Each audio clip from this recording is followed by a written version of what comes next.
Gamer's Genie. I hope everybody had a really good Christmas, and I hope you guys are having I believe Kwanzaa is still going on at the time that this video will be released. So I hope you guys are having a really joyous Kwanzaa. But I'm going to be doing my first unboxing video since coming back from, I'm still on my little vacation here, but I'm mostly going to be doing unboxing videos. So we're going to do an unboxing video on the game Marvel Villainous, Infinite Power. So this is, if you guys aren't familiar with Disney Villainous is a game where you get to play as different Disney villains and try to fulfill a certain objective before your opponents do. It is a really fun, great, welcoming game to the asymmetrical mechanic. And for those of you who don't know what an asymmetrical game is, it's a game where everybody has a different goal for that. So this is also asymmetrical. So each Marvel villain will have a different goal and everything like that. And but there are some changes, and I'll mention what they are as soon as I get to that certain element in the unboxing video. So, without further ado, let's crack this nut open, see what's inside. Okay, so we got our game right here. Now I want to point this out, that even though this is made by Ravensburger, or Ravensburger, I don't know how we're pronouncing it, you can't play this with the Disney Villainous. This is a standalone game, and you can only play it with other Marvel Villainous games. So Mischief and Malice is the only one you can do. We're going to flip it on its backside, and it shows you the villains. We got Thanos, we got Hela, we got Ultron, we got Killmonger, and we got the Taskmaster. And I also want to point this out. I believe that Marvel Villainous, unlike Disney Villainous, which is based off of movies and stuff like that, I think Marvel Villainous is more heavily leaning towards the comics and not the MCU. So, I know the Marvel Cinematic Universe definitely tries to get a lot of heavy inspiration from the comics and tries to get their costumes and everything as close as possible, but okay, so here we go. We have our rule book on how to play the game. Ooh. And this one is Taskmaster's piece. I'm just going to kind of put these back as they go. I kind of like how they're all set up. I know, here's Ultron, and I know that, I think later versions of the Disney Villainous set it up like this, where it's like you can make it more nice and neat, but we kind of had it when it first came out, so it's kind of like we cram everything in there. There's Hela. But if anybody has bought the original Marvel Disney Villainous lately, let me know if they changed the inside of the box in the comments, because I'd like to know that. All right, we're gonna just break everything down. We got Hela's, I don't even know if they're called realms. Ooh. Oh yeah, there's this extra, there's speciality. So we got Niflheim, Hel, Joel, and Odin's Vault. They're bigger than the Disney Villainous. We got Taskmaster. We got the Solomon Institute, Training Room, Armory, and Camp Hammond. And I'm pointing this out. This is not a how to play video. I will probably make one at some point later on. So we got Killmonger. We got Warrior Falls. That's where Killmonger and the Black Panther had their battle to see who's going to be king of Wakanda in the Black Panther movie. We got the Institute of Technology, the Great Mound, that's where they get all the vibranium from, and the Golden City. And I do not know why I'm telling you guys. But that's where it confuses me, because it's like some of this stuff is in the movies, but I do know, nowhere, the Infinity Well, Titan and Sanctuary 2. I don't know. I'm kind of trying to still figure out where this falls. So we got Ultron now, Research Labs, Manufacturing Army, Reconfiguration Base, and Stark Industries Industrial Complex. All right. And now that we're getting into the deck, I'm going to zoom in so I don't have to like hold these up. Good thing I didn't clip my nails that much. My fingernails. I did clip nails, but not my fingernails.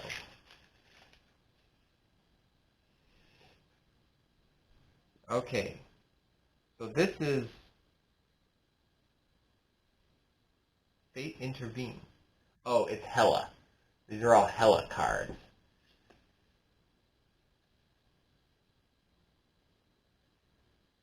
And you know, Angela, I hope she shows up in the MCU. I'm kind of Baldur the Brave,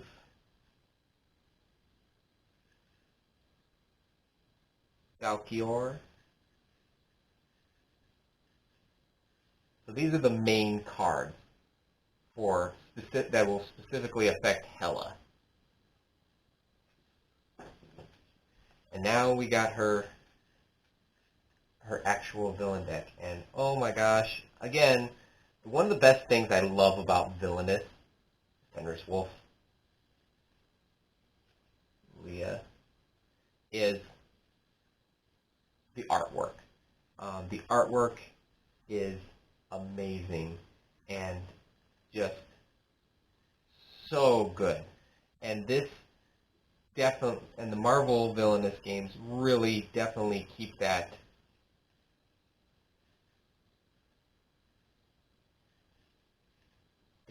going very well.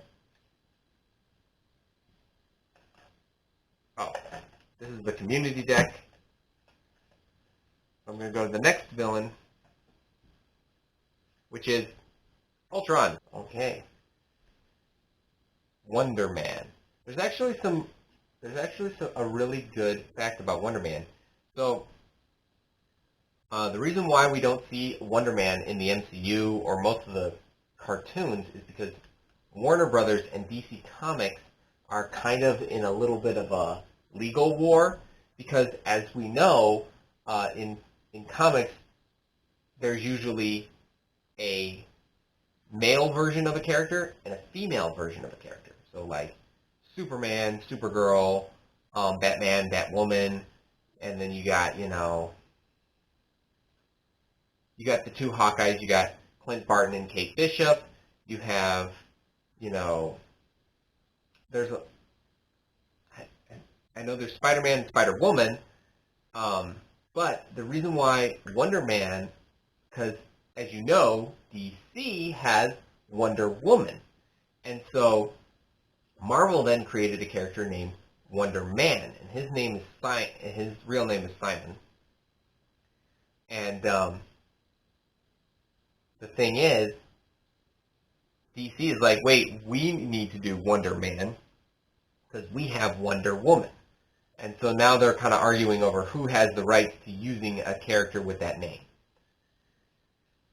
Got the Wasp, the Scarlet Witch, Mockingbird, Hank Pym, the Activation Switch, which is like the foil in most villains' plans. We got that big red button that shuts everything off. Invasion of Stark Enterprises. When gaining power, Ultron gains one fewer power. Oh, they have events now.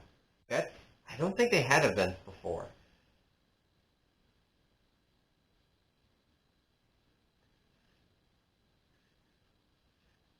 In the Disney Villainous. I might be wrong. Put that in the comments below too. If I'm wrong, I'm wrong.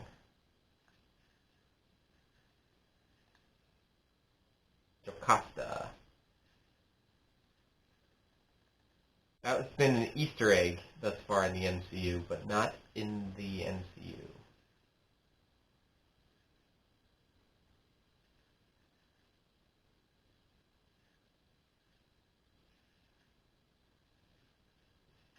Because in the comics, Jocasta was kind of modeled after Janet, but since Tony created Ultron instead of Hank, I wonder if Jocasta will be based off of Pepper instead, if they introduce that character into the MCU. That's a thing that I gotta think about now.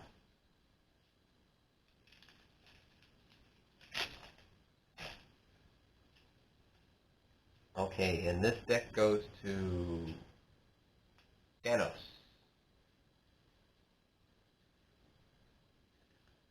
Yes.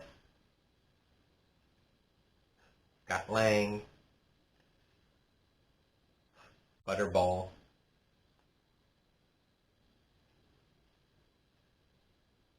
Scarlet Spider clone, Government Work. Oh, this is Taskmaster, not Thanos. I saw the T. Oh, that explains why there's a Thanos card right there.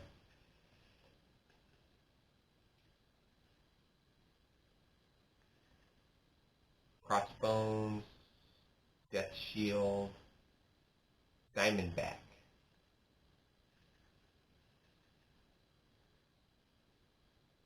Jagged Bow, Black Ant, Red Polly.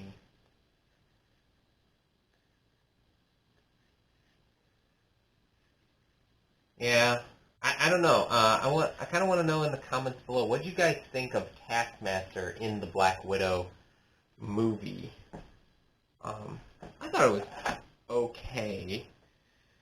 As a movie fan, as a comic book fan, I was a little kind of like, and it's not the fact that, I know some people would say, oh, it's because you replaced a male character with a female character, and I'm like, nah, I think they do that. I think movie studios do that enough where we should all be kind of used to it by now.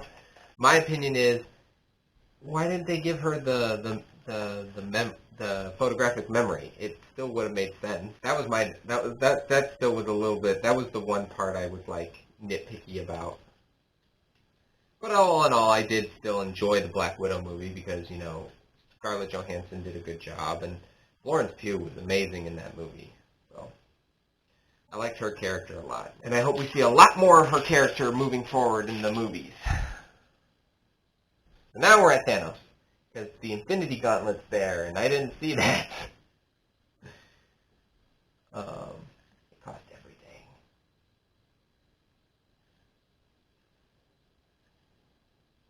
Adam Warlock, Drax the Destroyer, Gamora, and this is why I think based off of the comics, not the MCU, because Adam Warlock just got announced that he's going to be in the MCU, and who's playing him and everything. Whereas the other stuff is just like, nope. We got Black Dwarf. I forgot what the MCU name is called. He's called something different. Corvus Glaive, Ebony Maw, the Legions of Thanos.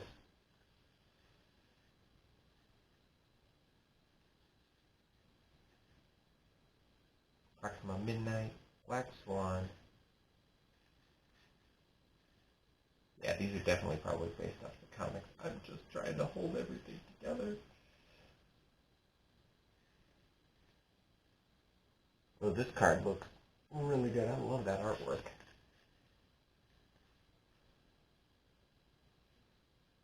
Death's Favor.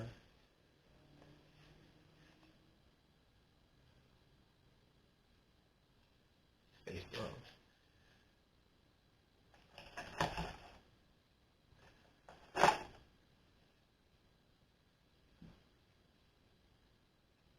So now I'm at Killmonger, the last villain. I'll probably keep this one face down, just so that way I can tell the difference. Oh wait, actually I have a better option. Before I get that, I'll show you guys this. We'll put that face down. That way we can tell the difference. These are events. Black Widow, Captain America, Falcon, Hawkeye, Hulk, Iron Man, Nick Fury, She-Hulk, Thor, and Vision. And these guys are heroes that can go into the fate deck, because it's a community fate deck, not a singular villain fate deck. But this one's specifically aiming towards Killmonger now, so I don't know why. I feel like a lot of people would get upset if Okoye wasn't in this deck. And same thing with Shuri. Those were good characters in the movies. And in the comics. Dog of War.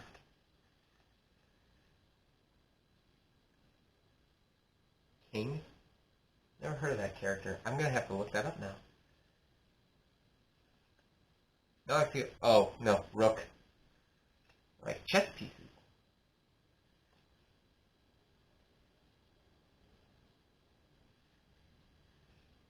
Ooh.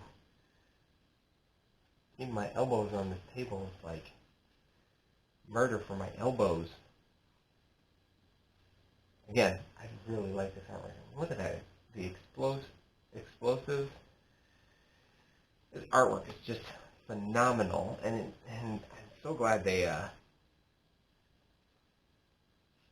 kept that.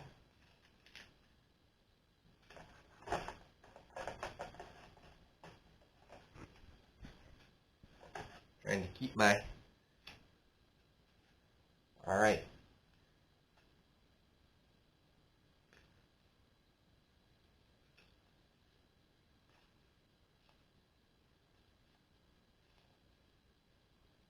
Claw. Rival.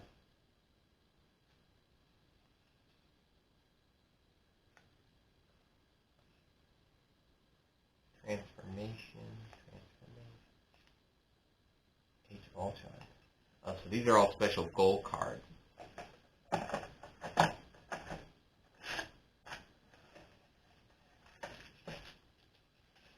I have no clue what it's called. This. I don't think it's called a cauldron. Got the Hello Special Rules, Taskmaster, got Killmonger, and we got Thanos. And I want to point this out, as well as Ultron. I kind of want to point this out. This is a 4-player game maximum. It's not a 6-player game maximum. So even though there's 5, you can only play up to 4. I don't know. I know some people tend to break the rules and add more. But I kind of want to know if you guys have done that and kind of tried to make it a 5-player game. I want to know how was that? How did it go? We're going to put our player boards here. Okay, we're going to put the rule book right here. And we're going to put the lid back on. And there we go. Marvel Villainous, Infinite Power. Well, there you go. That's everything in Marvel Villainous. And I don't think I did my nut intro this time, to crack the nut open and see what's inside. I'm going to make sure to do that in the next one. So, but I will be getting started as soon as possible on the script for this one, so we can get that out there. We'll get it out in the poll, get it out there, because that's how we do things. We put out a poll, you guys vote. We will be doing the poll on YouTube now, because thanks to you guys, we made it to 500. We will be doing a giveaway soon. We just need to iron out the final details. Jordan and I are in the middle of discussing a lot of stuff. We know we probably should have done it while we were still in the 400s, but this kind of hit us by surprise. I do want to thank you guys for all that we got there. So if you did enjoy this video, speaking of which, please hit that like button, click on the subscribe button, and ring the notification bell to be notified for videos just like this. And if you are enjoying the channel as a whole, I believe we're still in this please consider donating to Toys for Tots. I will leave a link to that in the description below. I probably have talked enough about it for you guys to know what it does. It is a great charity, so do consider donating or spreading the word. I don't know if they're done with that or not, but at least spread the word so that way we can get that out. And they start as early as October, so just remember that. Which in that case, we will see you in the how to play and gameplay videos for Marvel Villainous. But until then, thanks for the views.